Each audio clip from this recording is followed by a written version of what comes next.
जयप्रकाश बंसल जी, कन्हैया लाल जी। अरे अरे अरे महाराज जी, कभी कभी इतने सारे ऐसे प्रश्न आते हैं कि जो नहीं करने चाहिए, बट इसको हम इसलिए कर रहे हैं कि आपका इसमें क्या हुआ है। महाराज जी एक कह रहे हैं कि मेरा मकान कब बनेगा महाराज जी, और दूसरे कह रहे हैं कि बिटिया की शादी के लिए मार्गदर्शन करें। दोनों प्रश्नों के उत्तर हम नहीं दे सकते, क्योंकि हम सिर्फ यहाँ अध्यात्म का उत्तर देते हैं। तुम्हारे लड़का कब होगा, तुम्हारी शादी कब होगी, तुम्हारी बिटिया की शादी कब होगी, मकान कब बनेगा, ये किसी ज्योतिषाचार्य से पूछो तो बता सकता है, तुम्हारी कुंडली देख करके। हम तो बस इतना ही जानते हैं, भगवान का नाम लो और भगवान को प्राप्त हो जाओ। अब हम कैसे बताओ तुम्हारी बिटिया की शादी का? जनक जी को नहीं पता था तो हमें कैसे पता हो जाएगा? वो भी रो पड़े जब जब राम जी सभा में बैठे हैं और कोई राजा धनुष नहीं उठा पाया तो रो पड़े कि अगर हम ऐसा जानते कि अजगौ का खंडन करने वाला कोई वीर ही पैदा नहीं हुआ भूमि में तो मैं ऐसा प्रण ही ना लेता। तो लखन लाल जी ने फिर एकदम उतर कर आवेश दिखाया कि जहाँ रघुनाथ जी बैठे वहां आप ऐसे कैसे बोल सकते हैं। तो जनक जी भी रुदन के, तो आप भी रो, राम जी से प्रार्थना करो कि बिटिया के ब्याह के लिए। और रही घर की बात, वो तो तुम्हें देखना पड़ेगा। हमारे पास ते राम कृष्ण हरि गाओ मंगलमय जीवन, और अध्यात्म में जो चल रहे हो उसकी जो समस्या है, वो जो हम गुरु प्रताप से चले हैं उसका निवारण की बात हो जाती है। और ये सब ले आता ऐसा है ले, तो इसलिए यूट्यूब पर तो देखते रहे महाराज जी, आज भगवान की कृपा से आपको दर्शन देने आए हो आप कृपा करके। जो प्रभु मोहि अनुग्रह कीन्हा तो तुम आए दरस हठ दीन्हा। अपनी तरफ से कृपा करने गुरुजन महापुरुष जन आते हैं। महाराज जी मानो प्रतीक्षा ही कर रहे हो। हम लोग राधा वल्लभ जी को प्रणाम करके आए। पूज्य महाराज जी का हुआ कि अगर मिल जाए सौभाग्य तो हमने कहा निवेदन करते हैं राधा वल्लभ जी की आरती इत्यादि प्रणाम करके, और फिर उसके बाद बहुत कृपा, ये हमारे ऊपर प्रभु की कृपा है। जैसे जो महत जन है वो जा करके सब संत समागम करते हैं। हम अधम जीव रोगी शरीर कहीं जा नहीं सकते तो सब महापुरुष कृपा करके आते हैं और दर्शन दे देते, निहाल कर देते हैं। हम अपने प्रभु की कृपा मानते हैं। प्रभु के जनों का सानिध्य दर्शन संभाषण केवल भगवत कृपा से होता है, केवल भगवत कृपा से, केवल भगवत कृपा। इसमें कोई अपना सुकृत काम नहीं करता है, इसमें भगवत कृपा काम करते हैं। तो बहुत हमें जब संत दर्शन होते हैं ना तो ऐसा लगता है प्रभु हमें प्यार कर रहे हैं, प्रभु हमें दुलार कर रहे हैं, क्योंकि संतों का सानिध्य केवल कृपा से प्राप्त होता है। नहीं तो संत निस्वार्थ और भगवत स्वरूप में रमण करने वाले वो काहे किसी के पास जाएंगे? वो तो केवल भगवत प्रेरित जाएंगे और कोई उपाय। वो जब कृपा करना होता है तब वो जाते हैं, कृपा करना होता है तब जाते हैं। सरकार स्वामी अभिराम दास जी के परिकर हैं सरकार, वहाँ केदारनाथ में थोड़ी सेवा होती है। जी बहुत। प्रिया जी सहारनपुर से। राधे राधे। राधे राधे महाराज जी। महाराज जी मेरा प्रश्न है कि मैं कभी कभी भगवान से बहुत ज्यादा अटैच हो जाती हूँ, और इतना हो जाती हूँ कि रात को सोते समय मैं ध्यान करती हूँ तो बहुत भावुक हो जाती हूँ। पूजा करते समय, ध्यान करते समय आंसू आते हैं। कभी कभी ऐसा होता है कि बहुत अलगपन महसूस होता है कि मैं पूजा जरूर करती हूँ बट वो एक तालमेल बैठता नहीं है। महाराज जी ऐसा क्यों होता है? 3 गुणों का हृदय में प्रभाव पड़ता रहता है। जब सत्वगुण आएगा तो खूब मन भगवान में लगेगा, जब रजोगुण आएगा तो भोगों का चिंतन होने लगेगा, जब तमोगुण आएगा तो प्रमाद स्थिति आ जाएगी। जो गुणातीत भगवान से जुड़ना है, गुणातीत स्थिति में, तीनों गुणों से अतीत भगवान का स्वरूप है। जो हम तीनों गुणों पर विजय प्राप्त कर लिए, हम कृष्ण कृष्ण हरि हरि राधा राधा इतना जप रहे हैं कि रजोगुण आया चला गया, उसका कोई प्रभाव नहीं पड़ा, तमोगुण आया उसका कोई प्रभाव नहीं पड़ा। नाम भगवान की कृपा से तीनों गुणों को समान भाव से हमने भजन करते हुए व्यतीत किया तो हम त्रिगुणातीत स्थिति को प्राप्त हो जाएंगे। ये नाम ही हमें त्रिगुणातीत स्थिति में। और कभी कभी गुणों के प्रभाव से ऐसा होता है भजन में मन नहीं भी लगता, तो कबहूं तो थोरो भजन कबहूं होत विशाल, मन को धीरज छुटे नहीं गाहे न दूजी चाल। मन धैर्यवान बनाए रखे कि अगर भजन में नहीं लग रहा है तो भी हम भगवान की शरण में गाहे न दूजी चाल। कहीं हम मनोरंजन न करने लगे, कहीं प्रपंची पुरुषों का संग न करने लगे, कहीं साधन विरुद्ध आचरण न कर बैठे। ये हमें सावधानी रखनी। गाहे न दूजी चाल, कबहूं तो थोरो भजन कबहूं होत विशाल। शरणागति धैर्य पूर्वक हर परिस्थिति में हमें शरणागति देखना। भजन नहीं हो रहा तो मैं भगवान का हूं, मैं भगवान के आश्रित हूं, चाहे जैसी हमारी मना स्थिति है मैं इस समय भी भगवान के आश्रित हूं, वो भजन ही माना जाएगा। उसका भजन से कभी तार नहीं टूटता जिसने भजन को सबसे महान समझ लिया है। जैसे रुपया मिला भजन छूट गया तो रुपया महान हो गया, भजन छोटा हो गया। अच्छा भोजन मिला भजन छूट गया तो अच्छा भोजन महान हो गया, भजन लघु लगा। जब त्रिभुवन की राजलक्ष्मी देने पर आधे पल के लिए भी भगवान का विस्मरण ना हो, वो महाभागवत है, वो भगवान का निज जन है। तो हम खूब नाम हमने संतों के मुख से सुना, शास्त्र और स्वयं हृदय की बात, जिसने नाम को पकड़ लिया वो पार हो गया, जो चाहेगा वो प्राप्त हो जाएगा। और जो नाम जप नहीं हो रहा तो हमें अन्य साधनों पे विश्वास नहीं है, माया कब चौपट कर दे हमारी साधना। अब जैसे 50 वर्ष ब्रह्मचर्य रहा और 5 मिनट व्यभिचार कर लिया तो 50 वर्ष में पोछा लग गया, लेकिन 50 बार राम राम कहा और उसे गलती हो गई तो गलती का उसे दंड मिलेगा, लेकिन उसके 50 बार राम नाम में कोई फर्क नहीं पड़ेगा। वो ज्यों का त्यों जब भजन शुरू होगा तो 51 से शुरू होगा, 49 से नहीं। इसलिए नाम जब सर्वोपरि है। जिसने नाम में श्रद्धा कर ली, इससे ज्यादा क्या हो सकता है। सुमिर पवन सुत पावन नामू, अपने बस कर राखे रामू। सोचो अजित भगवान को जीत लिया, सर्वतंत्र स्वतंत्र भगवान अधीन हो गए नाम के। तो इसलिए नाम जब करो सब ठीक हो जाएगा, विरह आ जाएगा, प्रेम आ जाएगा, ज्ञान आ जाएगा, विषयों से वैराग्य आ जाएगा, सब कुछ हो जाएगा। नाम के समान कोई ज्ञान नहीं, नाम के समान कोई धर्म नहीं, नाम के समान कोई पुण्य नहीं, नाम के समान कोई भक्ति का स्वरूप नहीं। हर समय मधुर मधुर भगवान का नाम चल रहा है। बस जीवन का सार यही है, पकड़ लो, पकड़ लोगे तो पार हो जाओगे। जो नाम रूपी जहाज पे चढ़ गया वो बहुत। और गोस्वामी जी एक बहुत महिमा की बात कह रहे हैं कि न जहाज की जरूरत है, न केवट की जरूरत है, न नौका की जरूरत है। नाम लेत भव सिंधु सुखाही, करहु विचार सुजन मन माही। ऐ जानकार सुजान जनों, इस बात पर विचार करो कि नाम लेते ही भव सिंधु सूख जाता है, पार होने की जरूरत नहीं रह गई। नाम महामहिमा में, नाम महामहिमा में जो नाम जब करते हैं वो कृतकृत्य हो जाते हैं। एक नाम भी अगर ले लिया है तो तुम्हारे हिसाब में भारी पड़ेगा, यमराज के रजिस्टर में एक नाम भी भारी पड़ेगा। अगर एक बार राम कह दिया पूरे जीवन भर पाप हुआ है तो जब हिसाब होगा तो राम जी का नाम भारी पड़ेगा। उन पापों की सत्ता नहीं, उन नाम की सत्ता है। नाम अविनाशी परमात्मा का अभिन्न रूप है, जो नाम है वही नामी है। तो इसलिए नाम जितना कमा लो, यहाँ से जाओगे तो न तुम्हारा बैंक बैलेंस जाएगा, न तुम्हारा रिश्ते नातेदार जाएगा, न तुम्हारा शरीर जाएगा, केवल तुम्हारे शुभ अशुभ कर्म और भगवान का चिंतन। अगर भगवान का चिंतन किया तो शुभ अशुभ दुर्ग विध्वंस बल तब जयति जयति जग उच्चरे। शुभ अशुभ दोनों का विनाश करके नाम तुम्हारी जय करा देगा, भगवान की प्राप्ति करा देगा। जी तन्वी गौरव जी। राधे राधे महाराज जी। महाराज जी, मैं एक बच्चों की डॉक्टर हूँ। बहुत काम का प्रेशर रहता है कि नाम जप निरंतर नहीं हो पाता। जब भी समय मिलता है नाम जप करती हूँ और आपका कहा सुनकर जो भी बच्चों की सेवा होती है सारी श्री जी के चरणों में अर्पित। हाँ बस ये उत्तम बात। किसका प्रश्न है? धर्म हाँ निभा नहीं पा रही कि मतलब मेरा को नाम जप करना है बट नहीं, कर्म समर्पण और जब स्मृति आ जाए तो भगवान का नाम जप। ये कर्म समर्पण भी आपको भगवान के नजदीक पहुंचा देगा। जो कर्म कर रहे हो उसे भगवत प्रीत्यर्थ समर्पित कर दिया जाए और बीच बीच में भगवान का स्मरण किया जाए तो एक कर्म बंधन का नाश करके, आवागमन का नाश करके ये भी भगवत प्राप्ति करा देगा।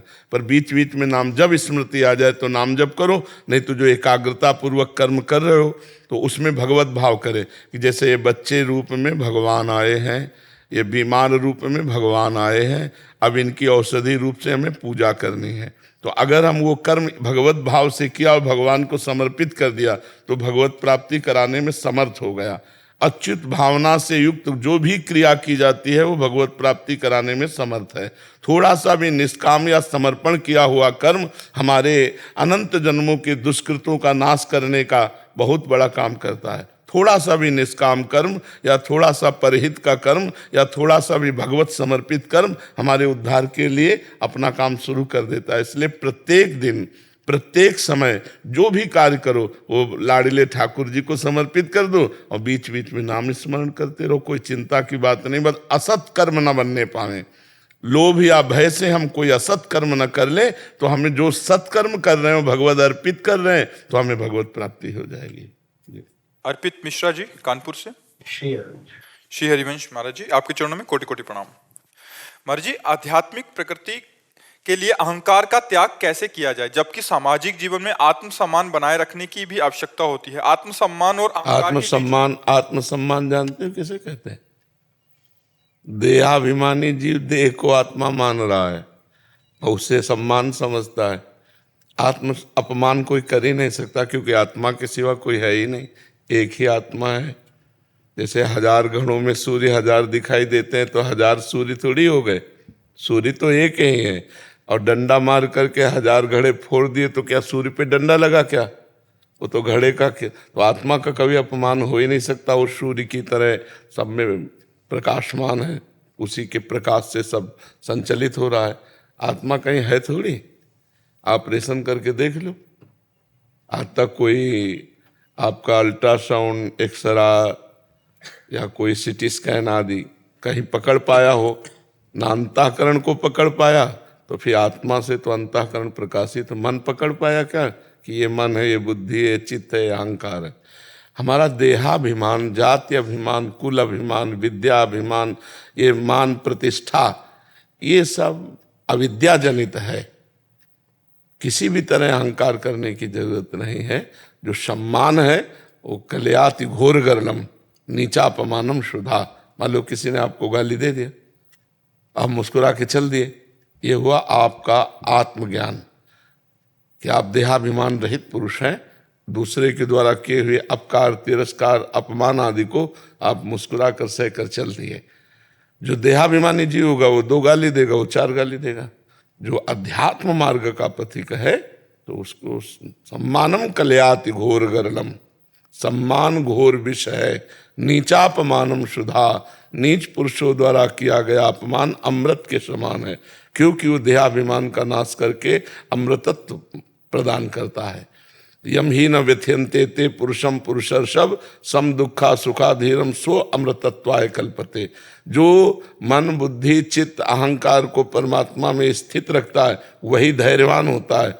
जिसकी जनेन्द्रिय और रसेंद्रिय कब्जे में है वही धैर्यवान है। ऐसा धैर्यवान पुरुष ही मान अपमान दुख सुख लाभ हानि इनमें विचलित नहीं होता, इनकी व्यथा से व्यथित नहीं होता। और जो व्यथित नहीं होता, सुख दुख में समान भाव रखता है, वो अमृत पद का अधिकारी होता है। तो जैसे कहा जाता है स्वाभिमान की रक्षा, ये व्यवहारिक शब्द है, आध्यात्मिक नहीं है।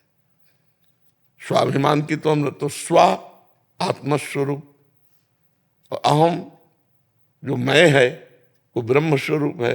अब उसकी क्या रक्षा करना हो, तो अविनाशी है ही है। नैनम छिन्दन्ति शस्त्राणि नैनम दहति पावका न चैनम क्लेदयन्त्यापो न शोषयति मारुता।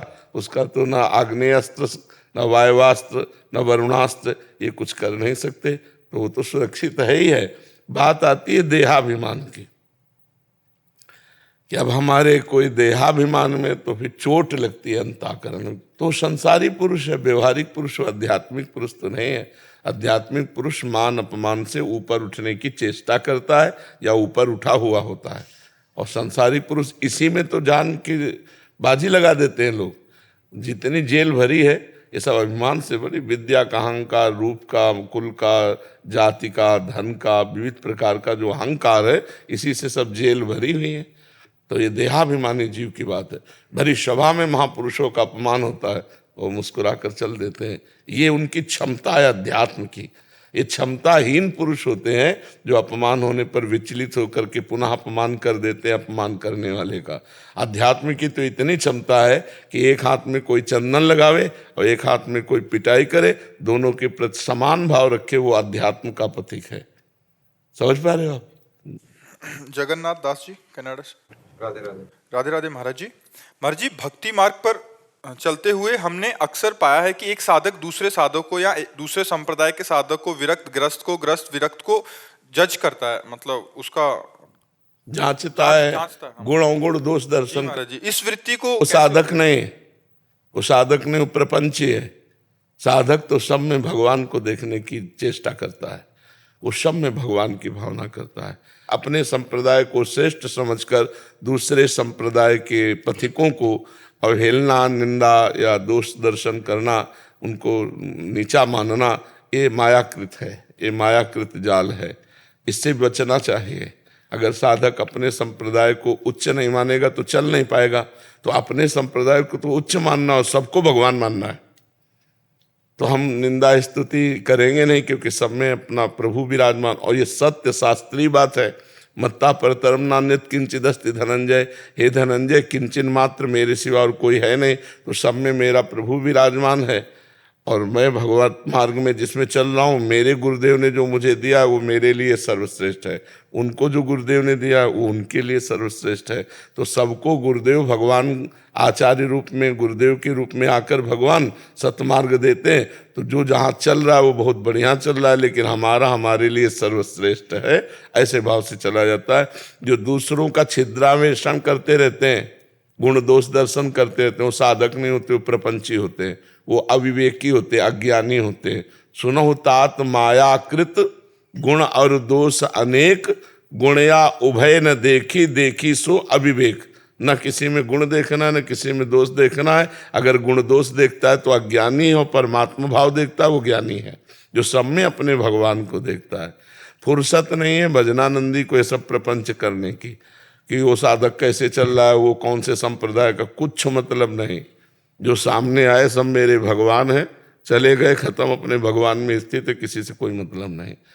तो जो उनसे वार्ता करो, भगवान की चर्चा करो तो कर लेंगे, बोधयंता परस्परम, नहीं तो सब में भगवान है। तुम गाली दो तो तुम में भी भगवान है। जो क्रूर हैं, पापी हैं, दुष्ट हैं, नीच, उनमें भी वो भगवान का दर्शन करते हैं। ये क्रूरापि पापिनो न च सताम संभाष्य दृश्याश्च ये सर्वान वस्तुतया निरीक्ष परम स्वाराध्य बुद्धिर्मम। साहब मेरे प्रभु है, यही सत्य बात है। तो फिर ये सब राग द्वेष वाली बातें अज्ञानी जनों में होती है। जी अजय जी, राधे राधे। राधे राधे महाराज जी। महाराज जी, अर्थ लोलुपता और काम वासना में कमी कैसे आए? भगवान की कृपा और नाम जप। नाम जप करने से जब हमारी बुद्धि पवित्र होती है तो असत रुपया पैसा की तरफ से फिर मन हटने लगता है। और सही पूछो तो जब हृदय में संतोष आता है तो फिर धन के प्रति लालसा कम हो जाती है। जब आवे संतोष धन, सब धन धूरि समान। और बिन संतोष न काम न साही, और अछत काम सुख सपने न है। जब तक संतोष नहीं तब तक धन की कामना शांत नहीं होती। कितना भी मिल जाए वो तो बढ़ता ही रहेगा, धन लोलुपता। तो जैसे धन लोलुपता हमारे अंदर बढ़ती रहती है, जितना भी धन आता रहे, ऐसे हम जितना भी भोग भोगते रहें, हमारे अंदर काम लोलुपता बढ़ती रहती है। ये सब बराबर के हैं, काम क्रोध लोभ, ये नरक के द्वार हैं और ये बराबर हैं, कोई किसी से कम नहीं है। हाँ, पर इन सब का मूल कामना ही है। कामना की अपूर्ति में क्रोध का प्रादुर्भाव हो जाता है, और कामना की पूर्ति में लोभ का प्रादुर्भाव हो जाता है। चाहे वो धन की कामना हो, चाहे स्त्री की कामना हो, कामना ही इस मूल इसका बाधक है। ये बराबर के हैं, और इसका मूल है अविद्या, अज्ञान। और जब हम नाम जप करते हैं, भगवत आराधना करते हैं, साधु संग करते हैं, तो हमारी बुद्धि पवित्र होती है। पवित्र बुद्धि ऐसे रहती संसार में जैसे जल में कमल का फूल रहे, और अपवित्र बुद्धि सनी हुई होती है। बुद्धि अपवित्र है, इसलिए धन लोलुपता, स्त्री लोलुपता अंदर है। जब बुद्धि पवित्र हो जाएगी तो भगवान में स्थित हो जाएगी। तो हम नाम जप करें, साधु संग करें, सत्संग सुनते रहें, जिससे हमारी बुद्धि पवित्र हो जाए। साधु संग कैसे मिले? हम सांसारिक भगवान की कृपा से। जब द्रवहि दीन दयालु राघो तो साधु संगति पाई। अब मोहि भा भरोस हनुमंता, बिनु हरि कृपा मिले नहीं संता। बिनु सत्संग विवेक न होई, और राम कृपा बिनु सुलभ न सोई। बिना सत्संग के विवेक नहीं होता, और बिना राम जी की कृपा के सत्संग नहीं मिलता। भगवान की कृपा के बिना सत्संग। तो संत समागम, हरि कथा, तुलसी दुर्लभ दो, ये दो बातें भगवान की कृपा से मिलती हैं। भगवान की कृपा इसी में आकी जाती है। जब संत समागम मिलता है तो लगता है भगवान की बड़ी कृपा है, संत जन दर्शन देते हैं, संत जनों से संभाषण करने का सौभाग्य, संत जनों से भगवान की चर्चा सुनने का सौभाग्य मिलता है, ये भगवान की कृपा से मिलता है। हाँ, अहेतु की कृपा। अरसीन जी कुरुक्षेत्र। राधे राधे। राधे राधे महाराज जी।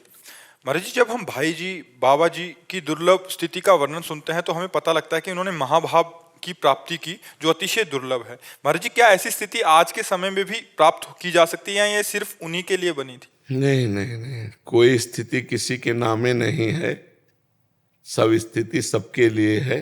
भगवान ने जो भी स्थितियां बनाई वो सबके लिए है। हाँ, उतना प्रयत्न और उतना विश्वास और भगवत कृपा में दृढ़ता ये सब में नहीं आती। अगर आ जाए तो उसी स्थिति को प्राप्त कर ले। जो ब्राह्मी स्थिति है, भागवती की स्थिति है, महाभाव स्थिति है, वो भगवान ने बनाई सबके लिए। पर सब भगवान की महाभागवती की स्थितियों को थोड़ी चाहते हैं। सब तो रुपया पैसा मान प्रतिष्ठा चाहते हैं। साधकों में, संसारियों में नहीं, वो तो संसारी है। ये साधकों में कोई भागवती की स्थिति बिरला ही चाहता है कि मेरे अंदर ये भागवती की स्थिति आए। और जब स्थिति की चाह होगी तो साधन में रति होगी, और जब साधन में रति होगी तो स्थिति अपने आप जागृत हो जाएगी। उससे भी आगे के महापुरुष हैं, महाभाव के आगे भी है रस, जिसके सिद्ध महापुरुष विराजमान है। अब इतनी हमारे अंदर पुण्य, इतनी भगवत कृपा जागृत थोड़ी कि हम ऐसे महापुरुषों को पहचान जाएं। एक अंगूछा लगाए और एक छड़ी लिए, एक कमंडल लिए, ऐसे लगेगा कि तुम राधे श्याम भी नहीं कहोगे, संत मानने के लिए तैयार नहीं होगे, और सहचरी भाव की सिद्धावस्था को प्राप्त महापुरुष है। नहीं भाई, हजारों लोग घेरे तब तो तुम जानोगे कि संत हैं। लेकिन एक आदमी भी साथ नहीं, और मांग के खाते हैं, फुटपाथ में पड़े रहते हैं, वो किस स्थिति में है, श्यामा श्याम उनके साथ खेलते हैं, कैसे जान पाओगे? हमारे अंदर वो दिव्य दृष्टि थोड़ी है कि हम ऐसे संतों को पहचान पावें जो प्रच्छन्न भेद से, गुप्त भेद से भगवान के चिंतन में ऊंची धरा को प्राप्त हो गए। मान लो भाई जी राधा बाबा प्रकाशित हो गए तो पूरा भारत जानता है, विश्व जानता है। और जड़ भरत जी का चरित्र है तो पूरा भारत विश्व जानता है। लेकिन जड़ भरत जी जैसे कितने हो गए और कितने हैं और कितने होते रहेंगे, ये भगवान की सृष्टि। एक से एक महापुरुष हैं, पर ये थोड़ी कि सब महापुरुष छपते ही हों। सब महापुरुष छपते थोड़ी हैं, वो छुपे हुए भी हैं। जो बड़े पुण्यात्मा पुरुष भगवत कृपा पात्रों को मिल जाते हैं, उनको अनुभव कराते हैं कि मैं ऐसी स्थिति का हूँ। अगर वो ना अनुभव करावें तो हम उनको जान ही ना पावे। सोई जाने जे देव जनाई, तो जैसे भगवान अपने आप को जनाते ऐसे भगवान के जन जब अपनी स्थिति प्रकाशित करते हैं तब उनके निज जनों को हो इतने बड़े महापुरुष तब अनुभव में आता है जी। तन्मीत सिंह जी। राधा वल्लभ। राधा वल्लभ श्री हरिवंश महाराज जी। महाराज जी, गुरुवाणी में कहा है कि शरीर में 9 द्वार नेत्र कान नासिका मुख आदि हैं, लेकिन 10 द्वार गुप्त रखा गया है। ये वही द्वार है जहां आत्मा और परमात्मा का मिलन होता है। 10वें द्वार तक कैसे पहुंचा जाता है जहां आत्मा और परमात्मा मिलते हैं? सब कुछ हो जाएगा, नाम जप करे। गुरुवाणी जी 2 पर बहुत जोर देते हैं, साधु समागम, साधु सेवा, नाम जप। नाम जप करो, सब बात हो जाएगी, हर कमल खिल जाएगा, हर बात हो जाएगी। योग की जितनी सिद्धियां हैं सब नाम में विराजमान है, ज्ञान की जितनी सिद्धियां हैं सब नाम में विराजमान। बस संसार का चिंतन छोड़ो, भगवत चिंतन करो, इसी से हो जाएगा। जब तक भगवत चिंतन नहीं तब तो सब केवल बातें बातें रहती है। हर समय संसार का चिंतन होता रहता है, स्वाभाविक भगवत चिंतन करना पड़ता है। जब स्वाभाविक भगवत चिंतन होने लगे तब सब कुछ हो जाएगा। अज्ञान की धरा का नाश हो जाए बस सब कुछ हो गया। अविद्या नष्ट हो जाए बस सब कुछ हो गया। जितने भी योग की कुंडलनी आदि जो भी जैसा, वो सब नाम भगवान से हो जाता है। निरंतर नाम जप, आंख बंद हो या खुली हो, कार्यरत हो या कार्य विरत हो, हर समय नाम चल रहा है। खुद अपने आप देख लीजिए आपकी स्थिति क्या आती है। इतना आनंद, इतना सुख, इतना कुछ अच्छा नहीं लगता। नाम एक अपार आनंद में है। नाम के बिना हम कुछ नहीं मानते। साधक की साधना का हम कोई महत्व नहीं मानते अगर नाम नहीं। मान लो 50 वर्ष आप ब्रह्मचारी रहे हो और 5 मिनट में आपकी बुद्धि गिर गई, आप बेविचार कर लिए, तो गया ना 50 वर्ष का ब्रह्मचर्य। अब आप अपने को ब्रह्मचारी थोड़ी कह सकते हैं। लेकिन 50 वर्ष से नाम जप कर रहे हैं तो एक तो ऐसी स्थिति आएगी नहीं। अगर ऐसी स्थिति हो भी गई, मान लो बहुत धीमा नाम जप चलता रहा, कुछ गलती हो गई तो उसको दंड मिलेगा। उसका नाम तो पूरा का पूरा जमा है। आप ऐसा नहीं कह सकते कि 50 वर्ष ब्रह्मचारी रहने वाले का जैसे ब्रह्मचारी नष्ट हो गया तो ऐसे उसका नाम तो अविनाशी है। एक एक नाम आपका बैंक में जमा है भगवान की, वो भगवत प्राप्ति करा के ही रहेगा। हाँ, हमसे जो गलती हो गई उसका दंड दे दिया जाएगा, उसका अपराध का दंड मार्जन हुआ। और जैसे 50 लाख नाम जप किया तो 50 लाख नाम जप है उसका, वैसे ही रखा है। ऐसा थोड़ी कि अपराध कर दिया तो नाम जप नष्ट हो जाएगा, वो अविनाशी है। लेकिन आपका साधन नष्ट हो जाएगा। आपने बड़ी मेहनत करके ब्रह्म ज्ञान प्राप्त किया और व्यभिचार कर लिया, सब ब्रह्म ज्ञान गया, सब गया। और आप बड़ी मेहनत करके नाम जप कर रहे हो, आपसे ऐसी गलती हो गई तो आपको अब दंड मिलेगा, भागवतिक जलन होगा, प्रायश्चित होगा, हाहाकार मचेगा, अंदर रोना आएगा, प्रभु क्षमा कर दो। उतने में जब प्रायश्चित हो जाएगा तो फिर 50 लाख के ऊपर से नाम चलने लगेगा, वो आपका जमा हुआ है। इसलिए नाम जप करो। कलयुग केवल नाम आधारा, सुमिर सुमिर नर उतरहि पारा। खूब नाम जप। इसमें पवित्रता का भी कुछ विधि निषेध नहीं है। उठते बैठते खाते पीते चलते फिरते हर समय जपो, इसी से सब हो जाएगा। जी। प्राजक्ता उपासनी जी। श्री हरिवंश महाराज जी। महाराज जी, आपके श्रीमुख से सुना है कि ये जो निकुंज रस है ये सिंगनी का दूध है। ये एक तो सोने के पात्र में ठहरेगा और दूसरे बच्चे के पेट में। तो महाराज जी, बच्चा बनने के लिए हमें क्या करना पड़ेगा? शरणागत, शरीर से, मन से, वाणी से, क्रियाओं से एक एक वृत्ति भगवान के चरणों में जाए। हमारा प्रभु के सिवा कोई नहीं है। जैसे एक बच्चा छोटा सा माँ के ही अधीन रहता है, ऐसे हमारी शरणागति हो। अजात पक्षायु मातरम खगा। जैसे छोटा सा बच्चा पक्षी का घोंसले में बैठा हुआ, जिसके पंख नहीं जगे, वो अपनी माँ की बाट जो होता रहता है, ऐसे ही जो केवल आचार्य कृपा, गुरु कृपा की बाट जो होता रहता है, नाम जप करता है, गलत आचरण नहीं करता है, अपने गुरु के अधीन रहता है, उनकी आज्ञा में रहता है, वही बच्चा है। और स्वर्ण के पात्र हैं ललिता विशाखा आदि सखियां। किसका प्रश्न था? हाँ, तो बच्चा बनने का मतलब है तनुवांग मनोभिर अमलय सोहम तो वाश्रिता। शरीर से, मन से, वाणी से निर्विकार होकर के प्रियाजू की शरण में हो जाना, यह है आचार्य का बच्चा बन जाना, यह है गुरु का बच्चा बन जाना। पूर्ण रूप से भगवत शरणागति ही बच्चा है। जो अपने को असमर्थ समझकर भगवान सर्वसमर्थ की शरण में चला गया, वो जीत गया। और जो अपने को कुछ समझा, वो हार गया। माया उसे परास्त कर देती है। भगवान की शरणागति निर्भय, निशोक, निश्चिंत कर देती है। इसीलिए बच्चा बनने की बात है, क्योंकि प्रेम बहुत दुर्लभ वस्तु है और ये गुरु कृपा से आती है, साधन से नहीं आती।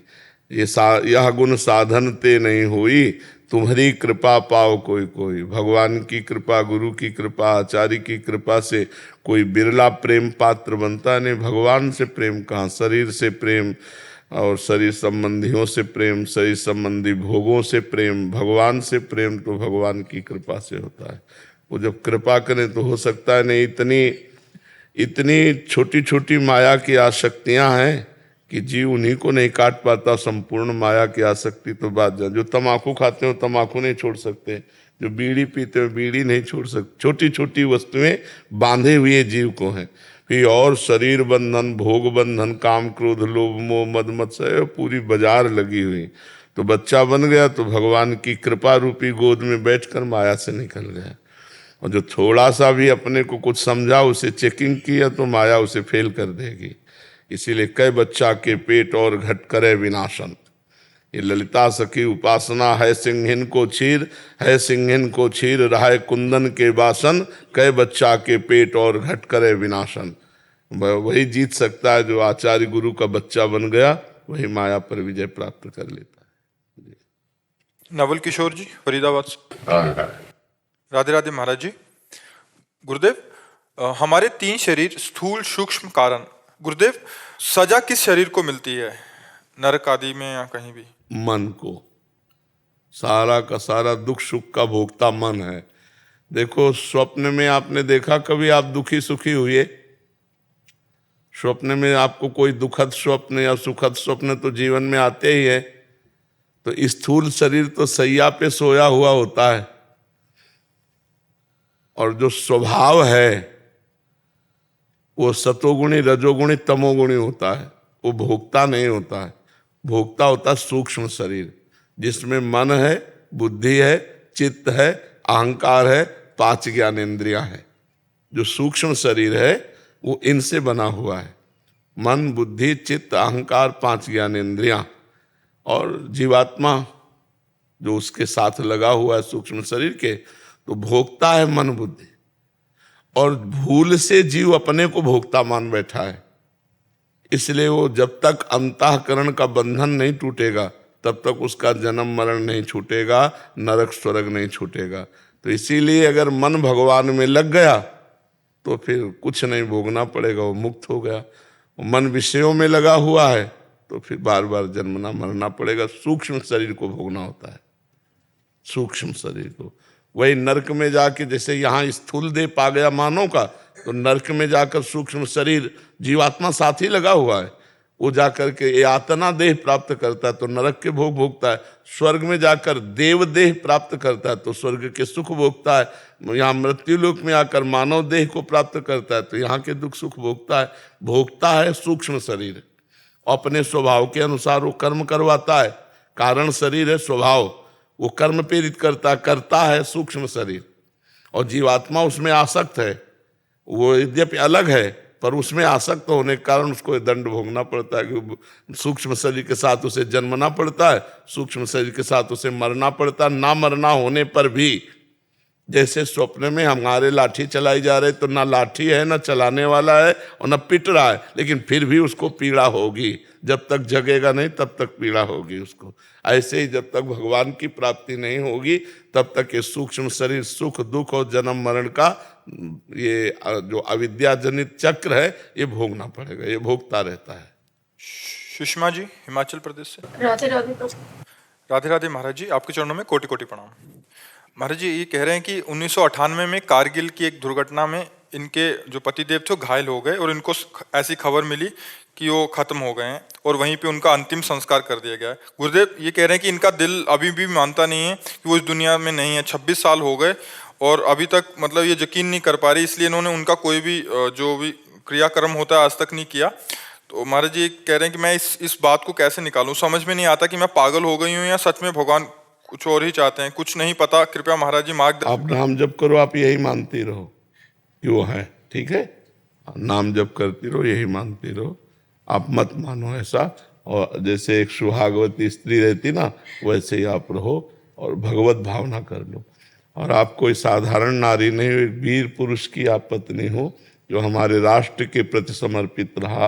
तो वहाँ आपको ऐसा गर्व होना चाहिए कि मेरा पति कोई साधारण पुरुष नहीं, वीर पुरुष है। अब वो आपकी भावना को पुष्ट करने के लिए कह रहा हूँ कि वो हैं, जैसे भगवान है ऐसे मेरे पति है। बस अपनी भावना में आप मस्त रहिए। ये भावना पागलपन नहीं है, इसे दृढ़ विश्वास कहते हैं, अपनी भावना कहते हैं। तो हम अपनी भावना में ही दुखी सुखी होते हैं। आप श्रृंगार से रहिए, अपनी भावना में रहिए कि मेरे पति है, मेरा सुहाग है, ये मेरे अंदर से बात आती, ऐसा आप अनुभव कीजिए जी। अमित कुमार जी। जय श्री राम।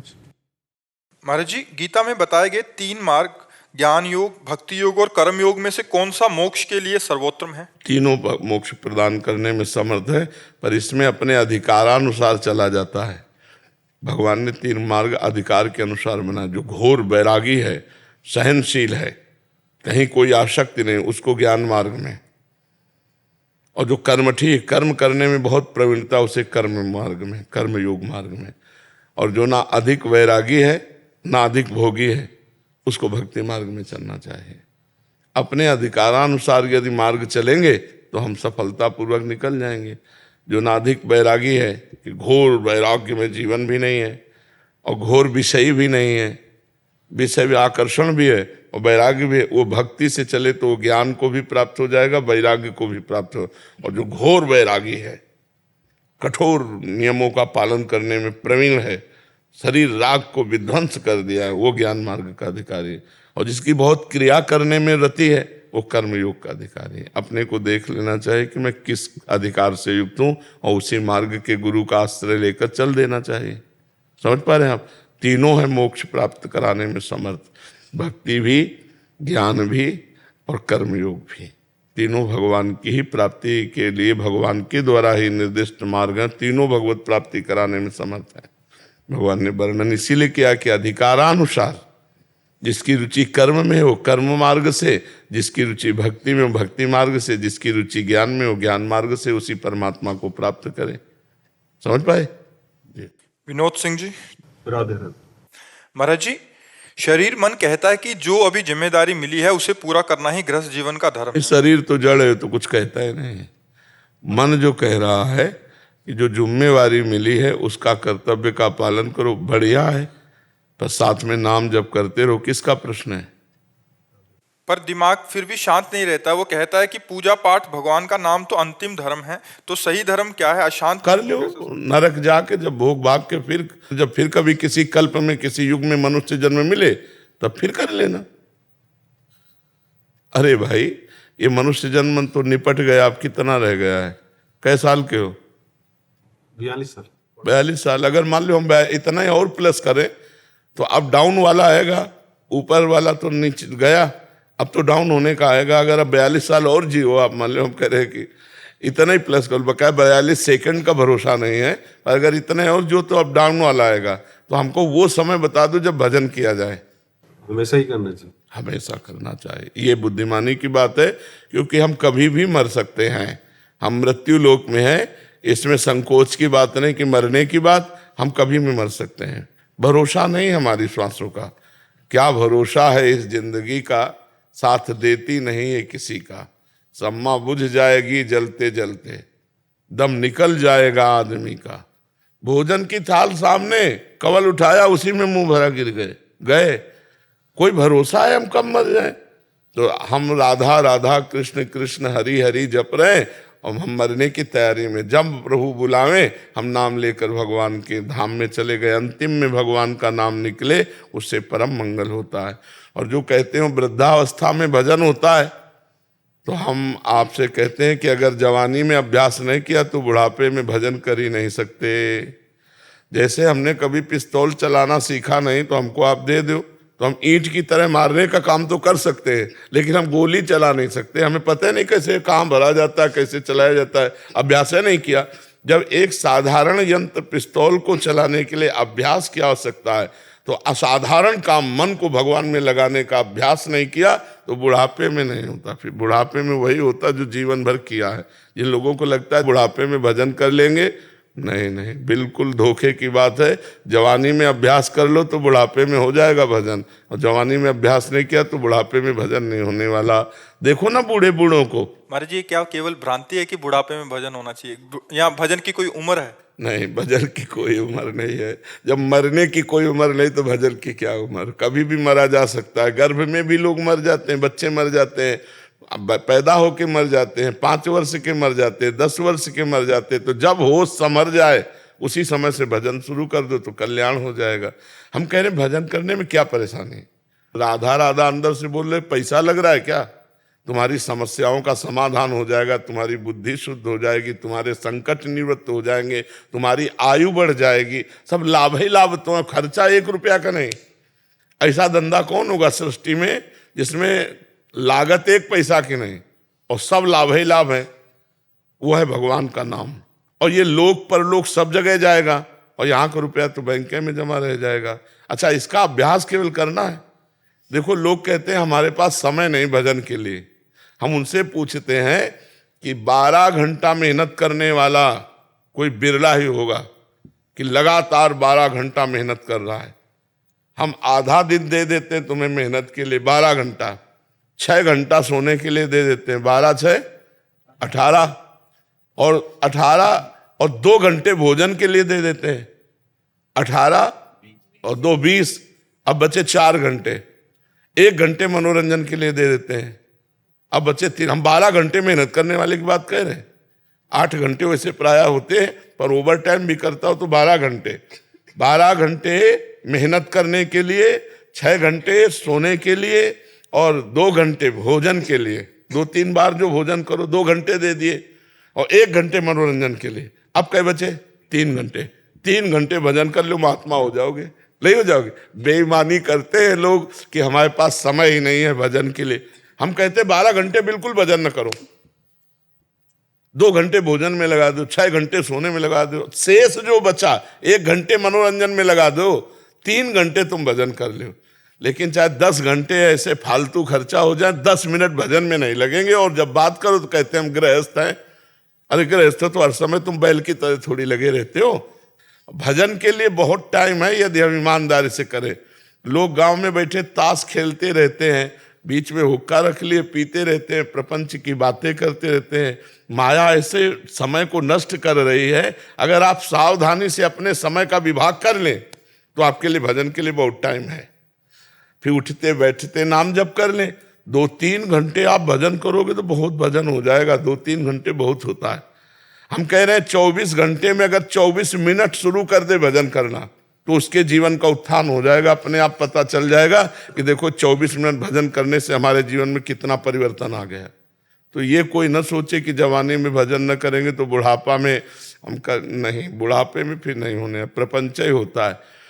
अगर हम इन विकारों को देखते हैं तो ये अवस्थागत शांत नहीं होते हैं, ये भजन के बल से शांत होते हैं। अगर भजन जवानी में करके शांत नहीं किया तो बुढ़ापे में गंदी हरकत, गंदे चिंतन, गंदी बातें बनी रहेंगी, पक्का बनी रहेंगी। और इतने कितने ऐसे प्रमाण हैं जो बिल्कुल भजन नहीं करते, प्रपंच में लगे हुए अपना जीवन व्यतीत कर देते हैं। आप देख लो सबके घरों में है, भजन उसी का होगा जो पहले भजन करता रहा है। नाम जप भी भजन ही, नाम जप ही भजन है, नाम जप ही भजन है। महर्षि, आप यहाँ के ट्रांसपोर्ट एक ऑफिस होता है, वहाँ के अधिकारी हैं इस आगरा जोन के, पूरे आगरा, मथुरा और भी आसपास के जो इलाके हैं। आपका ऐसा एक कहना था कि आजकल बहुत सारे एक्सीडेंट केसेस बढ़ गए हैं महाराज जी, जो ट्रैफिक में या मतलब आपस में भिड़ गए। उसका मुख्य कारण है 2 चीज़ें, एक तो नशा आदि युक्त होकर गाड़ी चलाना और एक बहुत तेज गाड़ी चलाना, जिससे खुद की भी जान पे खतरा हो जाता है और किसी के ऊपर भी गाड़ी चढ़ा सकते हैं। महाराज जी, उसको हम कैसे कंट्रोल किया जा सकता है या कैसे? इसको हमारी आध्यात्मिक भाषा में प्रमाद स्थिति कहते हैं। प्रमाद स्थिति, प्रमाद स्थिति एक तमोगुण से आती है और एक शराब पीने से आती है, गांजा पीने से आती है। असावधान स्थिति अगर हम ड्राइवर हो करके करेंगे तो हमें अपनी जान की बात नहीं, कईयों की जान चली जाएगी। हमें लगता है कि जितने ड्राइवर जन सोचते हैं कि हम शराब पी करके सफलतापूर्वक, ये बहुत बड़ी गलत उनकी धारणा है। मान लो उनको जहाँ जाना है उस लक्ष्य तक पहुँचने के लिए हमें बुद्धि प्रवीण चाहिए। जरा सा हमारा चूक होने में न जाने कितने लोगों की जान जा सकती है। हमारी तो जा सकती है, अब बड़ी गाड़ी है, ट्रक है, जरा सा बहक गई तो कई गाड़ियों को नुकसान पहुंच सकता है, कई व्यक्तियों की जान चली ही जाती है। अब जैसे शराब पिए हैं, फिल्मी गाना चल रहा है और रफ्तार से गाड़ी चला रहे हैं और अचानक उनको कंट्रोल करना पड़ा तो इतनी रफ्तार से गाड़ी चला रहे कि कंट्रोल कर ही नहीं पाए, खुद मर गए और दूसरों को मार दिया। तो वैसे हमारी सबसे प्रार्थना है कि शराब पीना, गांजा पीना ये एकदम आपके लिए हानिकारक है, एकदम। ना स्वास्थ्य के लिए ये कहीं भी आपको सुख देने वाली है, ना बुद्धि को पवित्र करने वाली है, और ना ये आपको धन को संचय कराने वाली। इसमें धन का नाश, बुद्धि का नाश, स्वास्थ्य का नाश, और जरा सी चूक हो गई तो औरों के जीवन का भी नाश ये कर देती है। तो हमारी प्रार्थना है जो भी गाड़ी चलावें, चाहे वो अपने रिश्ते नातेदारी जा रहे हों या बड़े बड़े ट्रक आदि के ड्राइवर हों, पहली बात तो शराब मत पिए, कोई नशा मत कीजिए। और दूसरी बात, 5 मिनट का अंतर पड़ता है। यदि आप अपनी गाड़ी को कंट्रोल में चलाएंगे और एक रफ्तार से खूब भगा रहा है तो 5 मिनट का अंतर पड़, थोड़ी देरी बर्दाश्त, कम से कम जान तो सुरक्षित अपनी और दूसरों की है। आप इतनी रफ्तार से चल रहे हैं कि गाड़ी को अगर आप कंट्रोल करना चाहें तो वो पलट जाएगी। वो आप कंट्रोल नहीं कर, ब्रेक मारने से ही गाड़ी थोड़ी रुक जाएगी। आप इतनी रफ्तार से गाड़ी चला रहे हैं और आप ब्रेक मारेंगे तो इतने वो तेज में है कि वो पलट जाएगी, वो लड़ जाएगी, दूसरों की जान घातक बन जाएगी। इसलिए भले थोड़ा समय लग जाए, धैर्यपूर्वक आप रफ्तार उतनी ही चलाएं जितनी हमारी सरकार अलाउ करती है कि इस रोड पर इतनी रफ्तार से आप चल सकते हैं, तो बचत हो जाए। और दूसरी बात, जब ड्राइविंग करें तो आपको सावधान रहना है, बिल्कुल जैसे एक तीर चलाने वाला लक्ष्य पर ध्यान रखता है, ऐसे आपको रोड पर ध्यान रखना है।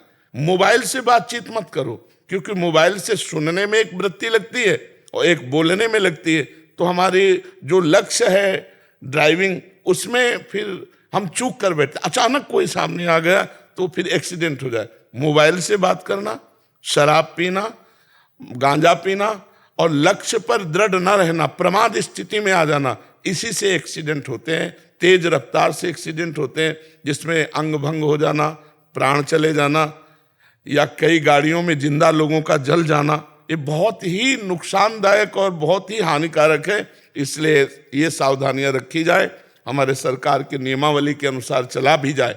कहाँ से आपको क्रॉस करना है, कैसे आपको किससे आगे निकलना है, कैसे आपको किससे चलना है, ये हमारे ड्राइवर को सिखाए जाते होंगे जरूर।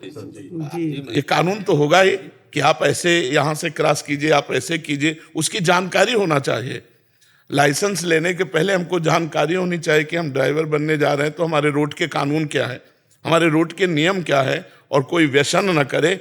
हाँ, जैसे 2 पहिया आदमी है, अगर हेलमेट लगाए है और किसी तरह वो गिर जाता है तो सबसे पहली बात सर की रक्षा हो जाएगी। तो अगर हाथ पैर में फ्रैक्चर ठीक हो जाएगा, वो बच जाएगा, बड़ी सुरक्षा है। अगर आप हेलमेट लगाएं, आंखों में कोई कीड़ा नहीं जाएगा, कोई चूक हो जाती है, गिर जाते हैं तो आपका सर सुरक्षित, दिमाग सुरक्षित है, और शरीर के कोई अंग भंग हो गए तो जीने की एक जगह है। अगर दिमाग में चोट लग गई तो जीने की आशा ही खत्म हो जाती है। तो इसलिए ये सावधानियां रखी जाए। और आप लोग तो प्रयासरत हैं ही, आप लोग तो प्रयासरत हैं ही हमारे समाज को सुव्यवस्थित करने के लिए। पर ये बातें अगर समाज मान ले तो ज़्यादा अच्छा हो जाए। शराब पी के तो यात्रा हमें लगता है कानूनन भी निषेध है। हाँ, कानूनन भी निषेध है। तो इसकी अगर थोड़ी सी कड़ाई भी हो जाए कि जैसे चेक हो, अगर शराब पीते तो उसको दंड दिया जाए, जुर्माना आदि जो भी सरकारी प्राविधान हो। हाँ, और वैसे हमें लगता है कि रोड में शराब नहीं पीना चाहिए।